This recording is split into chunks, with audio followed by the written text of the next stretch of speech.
कि एक तरफ वहाबी इत्तेहाद की बात करेंगे और दूसरी तरफ कैसी बातें करेंगे। जरा इन सब कैसी बातें करेंगे, जरा इन साहब को सुन लीजिए आप। क्या फरमाते हैं उलमाए। ये मौलवी महराज रब्बानी है इंडिया का ही, लेकिन ये आजकल सऊदीया में रहता है। जरा सुनिए इस मसले में कि खबरों को पुख्ता मजबूत बनाने में, पुख्ता और मजबूत से मुराद अंदर से या ऊपर से ऊंची बनाने या गुंबद बनाने में अक्सर का कौल है कि हराम है, जिस पर बाद हजरात का कहना है कि जब पुख्ता और मजबूत बनाना और गुंबद बनाना हराम है तो फिर रसूलुल्लाह सल्लल्लाहु अलैहि वसल्लम की कब्र अतहर पर क्यों गुंबद बनाई गई है, क्यों उसको तोड़ा नहीं जाता, क्यों इस बारे में कुछ नहीं कहा जाता। क्या किसी कौम के डर फितने की वजह से सल्लल्लाहु अलैहि वसल्लम की हदीस को अनजान रखा जाता है। अगर कोई हीला बयान किया जाए तो बुरे उलमा अपने अपने हीले बयान करेंगे, हर उलमा अपने अपने हीले बयान करेंगे। क्या हुजूर सल्लल्लाहु अलैहि वसल्लम के लिए कोई खुसूसियत? हुजूर सल्लल्लाहु अलैहि वसल्लम के लिए कोई खुसूसियत नहीं। और ये गुंबद बनाने वाले ये बिदती शरीफी थे और ये 7वीं सदी हिजरी और 6ठी सदी के आखिर में ये गुंबद तामीर हुई और इसके ऊपर पहले ब्लू कलर था, फिर तुर्किया हुकूमत ने इसके ऊपर ग्रीन कलर लगाया जिसको गुंबद खदरा कहा जाता है। तो इसके तोड़ने का हुक्म अल्लाह के रसूल सल्लल्लाहु अलैहि वसल्लम ने दिया है, बेशक दिया है। और चूंकि इसमें एक फितने की बात है इसलिए उससे रोका गया है, रुकी हुई वो बात इंशाअल्लाह ताला जब वक्त आएगा तो वो भी टूट जाएगा, उसमें कोई मसला नहीं है। इंशाअल्लाह ताला जब वक्त आएगा। गुंबद खजरा बनाने वाले बिद्दती थे और चूंकि उसमें फितने की बात है इसलिए रुका हुआ है। अगर वक्त आया तो इंशाअल्लाह उसको वो भी टूट जाएगा। मतलब ये है मुसलमान कहलाने वाले, झुब्बा और कुब्बा पहनने वाले, सऊदिया के गुण गाने वाले, इरादे क्या है कि रसूलुल्लाह का गुंबद भी इनको गवारा नहीं है। गुंबद खजरा को हम मौका मिला तो तोड़ देंगे, लेकिन फितने की बात है। फितने की क्या है कि अगर अभी हमने गुंबद खजरा पे हाथ डाला तो जितने इस्लामी ममालिक है वो सब हम पर टूट पड़ेंगे, ये डर है। वरना हकीकत क्या है? वो तो हकीकत यही है कि हमारा दिल तो यही चाहता है कि ये गुंबदों को तोड़ दिया जाए। और यही वजह है कि आज हिंदुस्तान में जो मसाजिद शहीद की जा रही है, मज़ारे शहीद की जा रही है, उसके जिम्मेदारी वहाबी है बहुत हद तक। क्यों? जब इन्होंने ये हौसला दिया तो गैरों के हौसले बढ़े। और यहाँ तक है कि ये अब आप कहेंगे कि कैसी बात कर रहे हैं, तो ये वीडियो में क्लियर हो जाएगा कि ये इसी बात को प्रमोट करते आ रहे हैं मुसलसल कि सारी कब्रों को ढा देना चाहिए। सुनिए सवाल हमारे किसी भाई ने किया है कि कब्र परस्ती को मिटाने के लिए हमें क्या करना चाहिए, यानी किस तरह दरगाहों को ख़त्म करना चाहिए या ख़त्म किया जा सकता है। शेख मेराज साहब हफ़िज़हुल्लाह इसका जवाब देंगे। देखें, उसके दो तरीके हैं। एक तरीका तो यह है कि अल्लाह अज़्ज़ा वजल ने आपको हुकूमत और सल्तनत अता फरमाई है, या अल्लाह अज़्ज़ा वजल ने आपको पावर अता फरमाया है तो हथौड़ा लीजिए, हजरत इब्राहिम की सुन्नत अदा कर दीजिए, है ना। एक किनारे से तोड़ ताड़ के बराबर कीजिए और जो आए उसको भी तोड़िए। अब यहां रोक रहा हूं और इनके कमीनेपन की हद देखिए आप। दलील क्या है कब्र के तोड़ने की? हजरत इब्राहिम की सुन्नत कि हजरत इब्राहिम अगर पावर दिया अल्लाह ताला ने तो आप कब्रों को तोड़िए। कैसे तोड़िए? हजरत इब्राहिम अलैहिस्सलाम की तरह हथौड़ा लीजिए, एक सिरे से दूसरे सिरे तक तोड़ जाइए। मुझे बताइए, इस खबीस को चैलेंज है मेरा कि ये साबित करे कि हजरत इब्राहिम अलैहिस्सलाम ने किसकी कब्र तोड़ी थी। बताए कौन से वली की कब्र तोड़ी थी, कौन से नबी की कब्र तोड़ी थी? कब्रें तोड़ी थी कि बुत तोड़े थे? बोलो। और ये किस पे लेकर आ रहा है? ये कब्रों पर। यानी इससे अंदाजा लगाओ कि ये शरीयत को भी, बातों को भी कैसे तोड़ ममोड़ कर देते हैं। और उसके बाद फिर उसने एक अजीब बात कही है, ये बोल कैसे बोलते हैं, यही एक हैरानी होती। सुनो, इसमें एक तरीका तो है जो हजरत मोहम्मद बिन अब्दुल वहाब रहमतुल्लाह अलैह ने ममलकत सऊदी अरबिया के अंदर किया कि यहाँ सिर्फ कब्रें नहीं पूजी जाती थी, बल्कि इसी सऊदी अरब, इसी हिजाज और इसी नज्द के अंदर दरख्त तक पूजे जाते थे। दरख्त तक आज से 200 साल पहले, 150 साल पहले, पौने 200 साल पहले दरख्त तक पूजे जाते थे। ये कुंवारी औरतें, ये अरबों की आज जो धुले धुलाए आप नजर आ रहे हैं, देख रहे हो, तौहीद परस्त माशाअल्लाह, ये ऐसे नहीं थे। ये इतने बदअकीदा हो गए थे, ये अभी 200 साल पहले की बात है, इतने बदअकीदा इनकी औरतें हो गई थी कि ये पेड़ के पास जाती थी और उस पेड़ से अपना पेट रगड़ती थी और कहती थी, ए फिजल, उसको फहल कहते थे, फहल, ए पेड़ को फहल कहते थे, और कहते थे हमको बेटा या बेटी अता कर, या हमको शौहर दे दे, वो बेटा या बेटी अता कर। कैसे झूठ बोल जाते हैं यार ये लोग। अभी 200 साल पहले सऊदिया का ये हालम था कि कवारी लड़कियां दरख्तों के पास जाती थी और अपना पेट उस दरख्त से मस करती थी और उसको फैल कहती थी और कहती थी, आए फैल, दरख्त को क्या कह के पुकारती थी? फहल, ए फहल, या तो शोवर दे दे या मेरे को बेटा या बेटी दे दे। तो इनसे पूछोगे इन क्या क्या कवारी औरतें माँ बनती है क्या? तो कहीं ऐसा तो नहीं कि जब इसकी माँ भी महराज रब्बानी की किसी दरख्त से पेट लगा के इसको जनकर लेकर आई है। फैल साहब का ही नतीजा है ये। कुछ भी बोलते हैं साहब। 200 साल पहले दरख्त पूजे जाते थे, कब्रें पूजी जाती थी, और आज तक ये कब्र को पूजा पूजा बोल के कब्र को तोड़ने की बात करते हैं। याद रखिए, हम कब्र को पूजते नहीं है बल्कि चूमते हैं। और उस पर भी उलमा का हालांकि हमारे इख्तलाफ है, बाद उलमा उससे भी मना करते हैं, कहते हैं कि उस कैफियत में ना चूमा जाए कि सजदे जैसी कैफियत हो जाए। सज्जे जैसी अगर कैफियत नहीं है, बस थोड़ा झुककर अगर आप किसी मदार की चादर को चूमे या किसी मदार की चौखट को चूमे, बहुत सारे अकीदत में मोहब्बत में उस हद तक जायज है, लेकिन कब्रों की हम पूजा नहीं करते। लेकिन ये अजीब मखलूक है। तो एक तरफ कब्रों को जब ढाने की आप बात करते हो तो जाहिर सी बात है कि गैरों के हौसले बढ़ेंगे। जब वो देखेंगे इनके मुसलमानों में ही खुद एक तबका ऐसा है कि जो बुजुर्गों का एहतराम नहीं करता। नतीजा क्या हुआ? तुमने उंगली दिया, कौम ने दूसरों ने पोछा पकड़ लिया। तुमने कब्रों की बात की, उन्होंने कब्रों को भी तोड़ना शुरू किया, और अब नौज़बिल्लाह मस्जिदों को भी शहीद कर रहे हैं। इसलिए कुरान अजीम ने इसकी वजाहत की, और वजाहत ये की कि जो कुछ ये तुम होता है तुम्हारे साथ, ये तुम्हारे अपने अमाल का नतीजा है। जैसा अमल करोगे उसका फल तुम पाओगे। तो बहरहाल ये आज की मैंने कुछ बातें आपके सामने रखी, और बताने का सिर्फ आज मकसद ये था कि जो कुछ हालात इस वक्त हिंदुस्तान में गुजर रहे हैं उसका नतीजा खुद हमारे अपने अमाल है, हमारे अपने बीच के लोग हैं, हमारे अपने बीच के ऐसे गद्दार लोग हैं कि या तो जो कुरान पर भोंक रहे हैं, या तो इस्लाम को डैमेज करने की कोशिश कर रहे हैं, या बुजुर्गान दीन का मजाक उड़ा रहे हैं। जाहिर है जब हमारे ही बीच के लोग अपने बुजुर्गों का अदब नहीं करेंगे तो दूसरी कौम हमारा कैसे एहतराम करेगी? उनकी डेयरिंग बढ़ेगी, और जब डेयरिंग बढ़ेगी तो आप पे जुल्म सितम और तशद्दुद करेंगे। तो ऐसे लोगों से अपना दामन बचाइए, ऐसे लोगों से दूर रहिए। और आज के हालात के हिसाब से मैं चंद बातें आपको नसीहत करना चाहता हूँ नौजवानों को, इस पर इख्तिताम करूँगा कि अपने हालात सुधारने के लिए चंद चीज़ों को लाजिम करा दे। सबसे पहली चीज़ ये कि आप नमाजों की पाबंदी कीजिए। सबसे पहली, अगर आप मस्जिद को आबाद नहीं रखेंगे तो आपको कोई हक नहीं कि त्रिपुरा में 20 मस्जिदें जला दी गई, 21 मस्जिदें जला दी गई, आपको बोलने का हक नहीं। ये व्हाट्सएप खेलना बंद कीजिए जनाब, बहुत ये जहालत है। अभी हमारे यहाँ ऐसी जहालत हो गई कि एक कोई व्हाट्सएप पे आया तो इसको फॉरवर्ड कर दिया, गोया बहुत बड़ा हक अदा कर दिया मैंने अल्लाह की बारगाह में, अब जवाबदेही से बच गया। इससे फितना बढ़ता है, अल्लाह की बारगाह से आप जवाबदेही से बचते रहिए। अगर आज त्रिपुरा हो या और कोई जगह हो और कई फसाद हो रहे हो, जहाँ मस्जिदें अगर जलाई जा रही है, दरगाह की जा रही है, इसकी जिम्मेदारी आप पर है कि आपने अपनी मस्जिदों को आबाद नहीं रखा। और याद रखिए, अगर आपके मोहल्ले की मस्जिदें वीरान और खाली है, कयामत के दिन ये मस्जिदें अल्लाह की बारगाह में गिला करेंगी, रब्बे कदीर इन्होंने हमें बना तो लिया, तेरी याद के लिए हमारी तामीर तो कर ली, लेकिन मौला इन्होंने आबाद नहीं किया।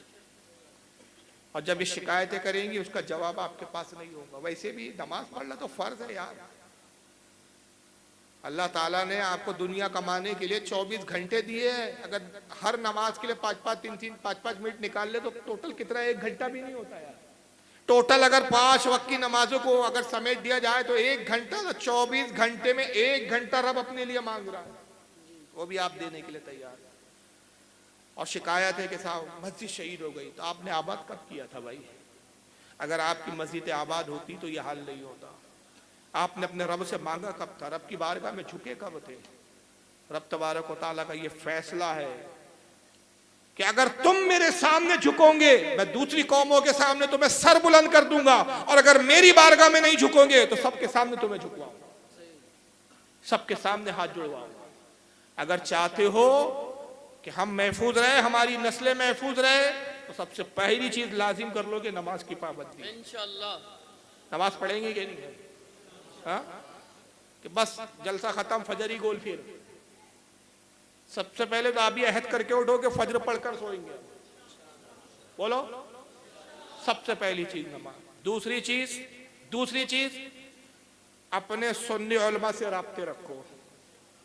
कोई भी बदअकीदा, कोई भी अजीब व गरीब बात जहन में डाले, बात कितनी ही तुम्हें सच्ची लगे, तुम्हें लगना सच्ची की जरूरत हकीकत नहीं है कि वो सच्ची हो, क्योंकि आप अपने इल्म की रोशनी में परख रहे हो और आपका इल्म कोई मायने नहीं रखता। कोई भी बात अगर डाले, अव्वल तो आप किसी बदअकीदा की ना महफिल में जाओ ना उनसे सुनो, साफ कह दो कि भाई तेरी हमें ज़रूरत ही नहीं है। अल्लाह ताला ने हमारी जमात में उलमा भी रखे, किताबें भी रखी है, इमाम भी रखे, बुजुर्ग भी रखे, हमें तुझसे गरज ही क्या। भाई जिसके घर में बीबी हो वो इधर उधर मुंह क्यों मारे, सीधी बात। मेरे घर में मेरी खूबसूरत बीवी है, काफी है मेरे लिए, मैं बदकारी क्यों करूं। अल्लाह ने मेरे सुकून के लिए असबाब पैदा किया। तो जब हमारे यहाँ उलमा है, मैं तमसीला मिसाल दे रहा हूँ वरना बीबी ना समझ ले आप, एक मिसाल है, जब हमारे वो चीज दस्तयाब है, घर में खाना अच्छा बनता है, तो हम गैरों के यहाँ का फिर नजिस खाना क्यों खाए, अच्छा खाना खाए। तो हमारी जमात में अल्हम्दुलिल्लाह उलमा, अब तो उलमा से पूछो, एक आलिम से अगर जवाब ना मिल सके मुतमईन बात, दूसरे आलिम से पूछो। हर आलिम में भी दर्जे होते, जैसे डॉक्टरों के दर्जे होते हैं, कोई खांसी बुखार का डॉक्टर होता है, कोई बड़ा जो है स्पेशलिस्ट होता है, कोई सर्जन होता है, वैसे उलमा की भी कैटेगरिया होती है। तो अपने उलमा से राब्ता रखो। तीसरी चीज आप लाजिम कर लो, ये अभी हालात के हिसाब से बता रहा हूँ, ये तदबीर जरूरी है। हर नौजवान अहद कर ले कि रोजाना सोने से पहले तकिए के नीचे किताब रखूंगा, 2 औराक पढ़कर सो जाऊंगा। एक छोटा सा भी अगर आपने अपने बुजुर्गों की कोई किताब लाया, किताब लाई, 20 सफ़े 30 सफ़े 50 पेज की किताब, 2 महीने में खत्म कीजिए, 1 महीने में खत्म कीजिए, लेकिन 1 महीने के बाद जब वो किताब मुकम्मल होंगी, कई सैकड़ों दीन की बातों के आप जो है मालूमात के तौर पर आलिम हो चुके होंगे। इल्म हासिल कीजिए। ये व्हाट्सएप यूनिवर्सिटी का जरा मुताल्ला बंद कर दीजिए, सब फेक होता है, इसमें असल मुताल्ला होता है किताबों से। अपने बुजुर्गों की किताबें पढ़िए, जानिए उनकी जिंदगी क्या है, अपनी तारीख पढ़िए। तारीख हमें सलीका भी देती है, जज्बा भी देती है, जिंदगी गुजारने का ढंग भी देती है। दूसरी चीज ये, और तीसरी ये कि हर नौजवान से कहूंगा कि ये बिल्कुल जहन से निकाल दीजिए आप कि पढ़ लिख के नौकरी नहीं मिलती। कोई जरूरी नहीं है कि हम नौकरी मिले तो ही पढ़ेंगे, नौकरी के लिए ही पढ़ेंगे। चाहे नौकरी मिले या ना मिले, हम अच्छी एजुकेशन हासिल करेंगे, इसलिए कि इल्म एक वो चीज है जो अक्ल शहूर और आगाही को फरोग देता है। और जितना इल्म पे जोर हमारे नबी ने दिया, किसी रहबर और किसी पैगंबर ने नहीं दिया। अल्लाह के नबी ने कहा, अगर तुम में से किसी से मुमकिन हो तो वो लोहे के जूते बना ले और उन जूतों को पहने और इल्म के हुसूल के लिए, इल्म हासिल करने के लिए सफर करता रहे, इल्म हासिल करता रहे, हत्ता के जूते घिर जाए, मगर तब भी वो ये समझे कि अभी भी मैं खाली हूं, मैंने इल्म का बाब जो मुकम्मल नहीं किया। ये ऐसी मिसाल दी हमारे नबी ने। इल्म को हासिल कीजिए कि जाहलत सबसे बड़ा ऐब है और इल्म से बड़ी कोई रोशनी। आज दुनिया जो तरक्की कर रही है वो इल्म की बुनियाद पर। इल्म बहुत सारी चीजें पैदा करता है, खुद एतमादी सबसे बड़ी चीज अगर इल्म के बाद जो आती है ना, कॉन्फिडेंस, सेल्फ कॉन्फिडेंस, एतमादी। एक जाहिल जब किसी से बात करता है, उसके बात करने का लहजा कुछ और होता है, एक पढ़ा लिखा आदमी बात करता है, उसका लहजा कुछ और होता है। इल्म एतमाद पैदा करता है, इल्म डेयरिंग लाता है। आज मुसलमान जो डरपोक हो गया है, बुज़दिल हो गया है, उसकी एक वजह यह भी है कि इल्म से दूर है। और तीसरी, आपस में मोहब्बत हो, इत्तेहाद।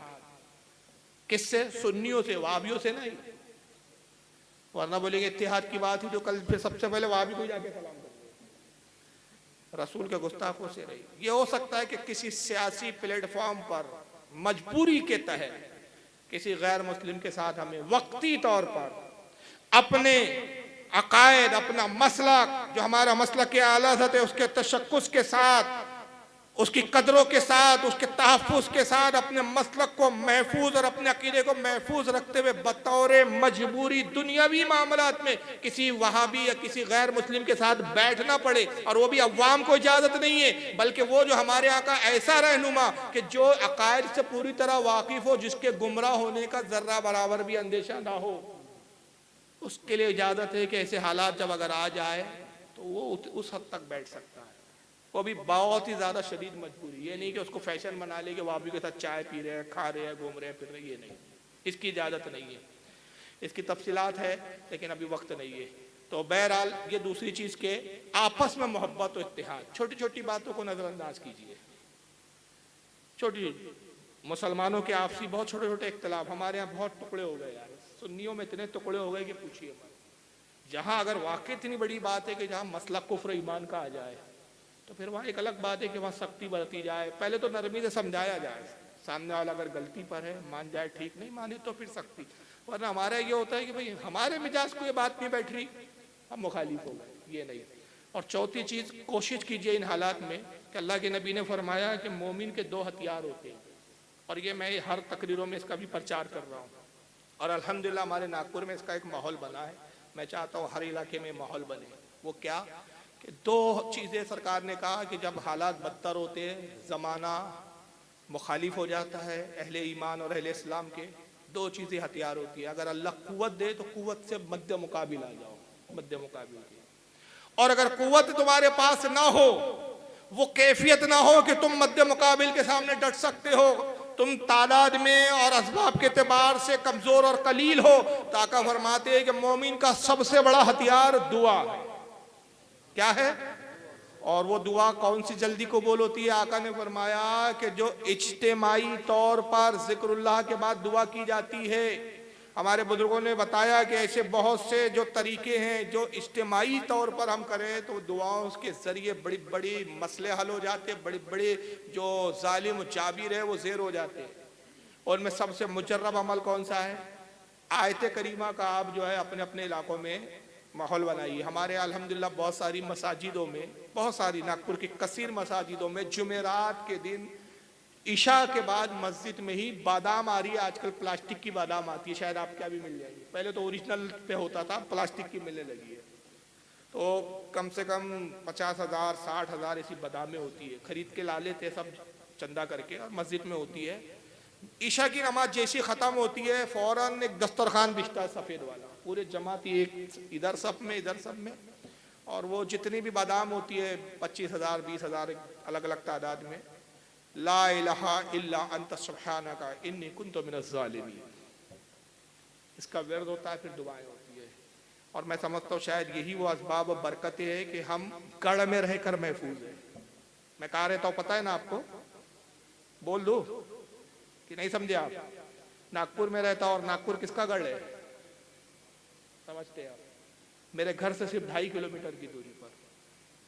और दूसरा आखिरी चीज, अपने बुजुर्गों से वाबस्ता हो जाओ। आज अल्हम्दुलिल्लाह अल्लाह का बड़ा शुक्र एहसान है, दूसरी मरतबा ग्वालियर आया तो इस बार वक्त था, पिछली बार बड़े जल्दबाजी में आया, जल्दबाजी में चला गया। इस बार थोड़ी वक्त था, फुर्सत थी, तो गौसे ज़मा हज़रत मोहम्मद गौस अली ग्वालियरी रहमतुल्लाह ताला अलैह की बारगाह में हाजिर होने का मौका मिला। तो मुझे हाजिर होने में खुशी हुई, कुछ चीज़ें देखकर मायूसी भी हुई। मैंने देखा मुसलमान कम है, जब क्या नागपुर अगर कोई आया हो या आता हो तो देखा होगा कि सरकार ताजुल औलिया हमारे यहाँ कैसी एक बारगाह है, 24 घंटे हुजूम रहता है। हद तो यह है कि दरबार बंद हो जाता है, दरवाजे लगे होते हैं, तब भी ज़ायरीन दरवाजे के बाहर खड़े होकर भीड़ होती है और फातिया पढ़ते रहते हैं। बुजुर्गों की इनायतें होती है ना, हर इलाके का एक कुतुब होता है, मालूम है आपको? गौस होता है। आला हज़रत फाजिल बरेलवी अल मलफूज में फरमाते, बगैर गौस और कुतुब के ज़मीन और आसमान का निज़ाम कायम नहीं रह सकता। अगर उस दौर के, उस ज़माने के, उस इलाके के कुतुब और गौस से वाबस्तगी रहती है तो उसकी निगाह फैज़ व करम पूरी कौम पर लगी रहती है, और उसी के नतीजे में तहफ़्फ़ुज़ और हिफाजत होती रहती है। लाजिम पकड़ लो, लाजिम पकड़ लो कि जुमेरात का दिन बड़ा मुजर्रब है। आका ने फरमाया जो जुमेरात के दिन कब्रिस्तान जाता है और अपने अजीज व अकारीब की कब्र की जियारत करता है, वो बेटा जो अपने माँ और बाप, अगर उसके माँ बाप इंतकाल कर जाए, जुमेरात की शब वो कब्रिस्तान जाए और अपने माँ और बाप की कब्र पर इसाले सवाब करे, परवरदिगार आलम फरिश्तों से कहता है इसके लिए लिख दो कि इस पे जन्नत वाजिब हो गई। ये माँ बाप की कब्र पे जाने का इतना अजर है, तो गौसे आजम की बारगाह में, गौसे आलम की बारगाह में जाने का कितना सवाब होगा। ये लाजिम बना लो आप कि हर जुमेरात के दिन कसरत से जाया करो। एक उर्स की तारीख उनकी पता करो। मैंने हजरत से आज कहा, मौलाना गुलाम नबी साहब से, कि हजरत की उर्स की तारीख देख ले, किताबों में होंगी, क्योंकि अभी मुझे नहीं मालूम। हजरत के तस्करे किताबों में जवाहिर खमसत आपकी बड़ी मशहूर किताब है, जिसके हवाले आला हजरत ने भी दिए हैं। तो हर महीने उस उर्स की तारीख को जमा होना चाहिए। हमारे यहाँ 26 तारीख मुहर्रम की आती है, जिसको 26वीं बोलते हैं। जैसे आपने सुना होगा ख्वाजा की छठी, वैसे नागपुर में चलन है ताजुल औलिया के 26वीं का माहौल ही अलग होता है। नागपुर में कभी आए आप, 26वीं में जाएं, इस कदर भीड़ होती है दरबार में कि अंदर जाने के लिए लाइन में लगना पड़ता है भाई। एक माहौल है हमारे, और माहौल क्या है, ये प्रैक्टिकल बात बता रहा हूँ। हमारे यहाँ, हमारे अल्लाह ताला ने हमारे यहाँ की कौम को, बुजुर्गों को ये जहन दिया, और ये बुजुर्ग दर बुजुर्ग, पीढ़ी दर पीढ़ी हमारे यहाँ चला आ रहा है कि भाई अगर किसी का कोई काम नहीं बनता तो बाबा जान की 26वीं में पहुंच जाओ। हजरत का फैज बड़ा जोश पे रहता है। दूसरा, हमारे यहाँ एक माहौल है हमारे शहर का कि अगर कोई बीमार है, बड़े सख्त बीमार है, बड़ा मुश्किल है, परेशानी में है, कहीं उसका कोई नहीं गिना, तो उसको हमारे उलमा कहते हैं भाई 7 जुमेरात को बाबा ताजुद्दीन क्या पाबंदी से जा, तेरी मुश्किल आसान हो जाएगी। और अल्लाह ताला इसी के फजलो करम से, इसी अहद की बुनियाद पर वो काम बना देता। ये चीज़ों का आप रिवाज डालिए भाई, अपने बुजुर्गों की मज़ारों को आबाद रखिए, फातिहा खानी किया कीजिए, जाया कीजिए, मस्जिदों को आबाद रखिए। ये इस वक्त की तदबीरें हैं। अगर हम कुछ नहीं कर सकते, असबाब नहीं, हुकूमत हमारे पास नहीं है, लीडर हमारे पास नहीं है, मिनिस्टर हमारे पास नहीं है, कोई दुनिया के बाहर के मुल्क हमारे सपोर्ट में नहीं है, कोई हमारा नहीं है, लेकिन रब तबारक व तआला तो हमारा है ना, और वो हमारे लिए काफ़ी है। मगर ज़रूरत है कि हम उसको राज़ी तो कर ले। तो राजी कैसे होंगे? वो अपने जिक्र को पसंद करता है, उसका जिक्र करे, उसकी बारगाह में हाथ फैलाए। एक मकाम पे अल्लाह फरमाता है, हदीस कुदसी है कि जो बंदा मुझसे गिड़गिड़ा के मांगता है मैं उससे खुश होता हूँ, और मैं कादिर हूँ कि जो उम्मत, जो कौम मुझसे ना मांगे उस कौम को मैं फना कर दूँ, और एक ऐसी उम्मत ले आऊँ कि जो मुझसे तलब करते रहे। अल्लाह को मांगना बहुत पसंद है। और एक रिवायत में हज़रत गौसे आज़म ने लिखा है, ये फतुल गैब के अंदर एक खुतबे में, कि जब बंदा नमाज पढ़ता दुआ नहीं करता, बगैर दुआ के उठ के चला जाता है। बहुत से रहते हैं क्या जरूरत है, हमें तो सब दिया हुआ है। नहीं, कितना ही दिया हुआ है तब भी अल्लाह से आखिरत की भलाई मांगो, दुनिया के असबाब की बात अलग है। गौसे आजम फरमाते हैं कि बंदा नमाज पढ़ता है, दुआ नहीं करता है, अल्लाह फरिश्तों से कहता है कितना घमंडी है, इसने मुझसे कुछ तलब नहीं किया। क्या इसको मेरे खुदा होने पे यकीन नहीं, या मेरे देने पे यकीन नहीं? रब तबारक व तआला उस बंदे से नाराज होता है, मांगने वाले से खुश होता है। मांगो, अपने लिए मांगो, अपने भाइयों के लिए मांगो, रसूलुल्लाह की उम्मत के लिए मांगो। तो ये नाजुक हालात चल रहे हैं, अपने घर में माहौल बनाओ, औरतों का माहौल बनाइए कि दिन मुतय्यन करके घर में ही ख़वातीन जमा हो जाए, कुरान खानी हो, कभी ज़िक्रुल्लाह हो, नात खानी। नात तो खैर औरतों के लिए दुरुस्त नहीं है, वो आयत करीमा का विर्द हो ही हो। इस तरह से अगर ये सब हमारे यहाँ माहौल दीनी रहेगा, घर में भी बरकतें होंगी और दूसरी भी चीज़ों से हमारी हिफाजत होते रहेंगी। अल्लाह ताला आज की इस बज़्म को कबूल फरमाए, जो कुछ बयान हुआ उस पर अमल की तौफीक अता फरमाए, बयान करने में कोई लर्जिश गलती हो अपने हबीब के सदक़े में माफ़ फरमाए। वमा अलैना इल्लल बलागुल मुबीन। अस्सलामु अलैकुम व रहमतुल्लाह।